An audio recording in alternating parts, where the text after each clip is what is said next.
Welcome back to another episode of Ask an Actuary. Today we have a special guest with us, Kurtis Thompson, a seasoned consulting actuary here at Odyssey Advisors.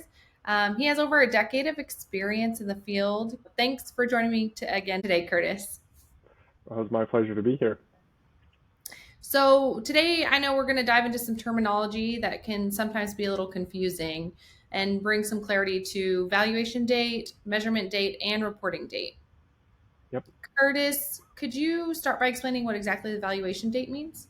sure. Yeah, so these three dates, they definitely do confuse a lot of people, and they're created by Gatsby to try to help auditors and actuaries explain what we're doing, but for the average person stuck in the middle, it gets a little bit confusing. So first thing that we have to talk about is valuation date. The valuation date, the way that I usually explain to people is the valuation date is the date that we want the census data to be as of. Like that's the date that we want all the information to be as of that date. Essentially, in any actuarial valuation, we're projecting out a ton of future cash flows and we're bringing them back to some, past date.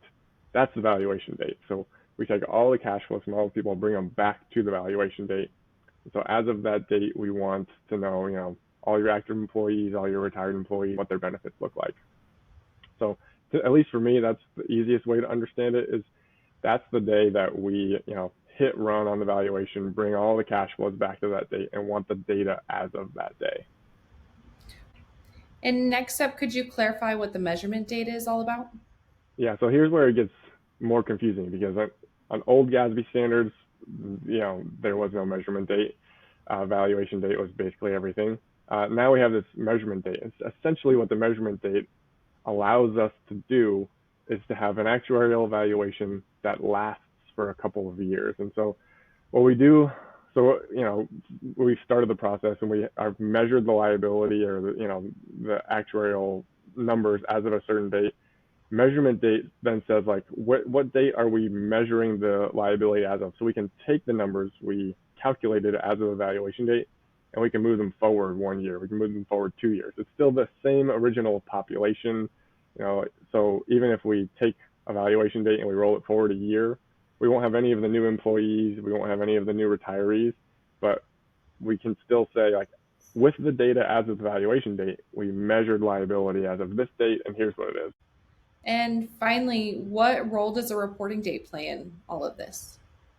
Yeah, so reporting date, I'm not sure why terminology needs to get confusing, but the reporting date is always going to be the date of your financial statement. And so for most people, that's their fiscal year end. And so the auditors will take all the numbers and they need the numbers as of the reporting date, or that's the date that they are putting the numbers on their report.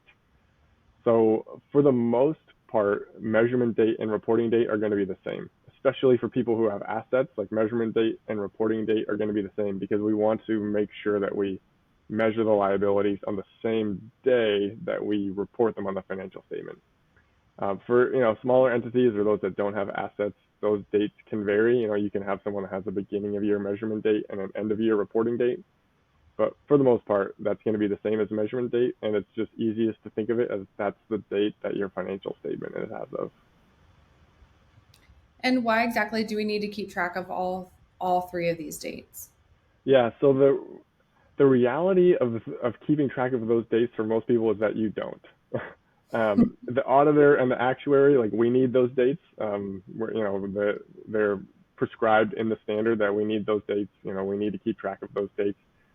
For the average person at a town or a municipality, they really don't need to keep track of those dates. The most important thing for you is going to be to look at your financial statement or to look at your actual report and just see what the numbers are.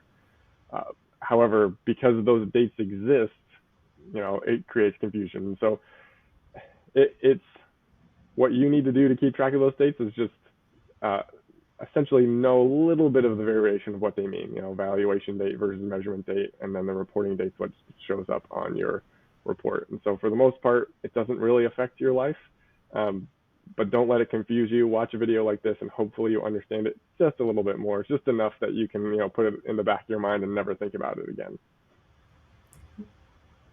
Great advice. Thanks again for joining me today, Curtis, to clear up all three of those terms.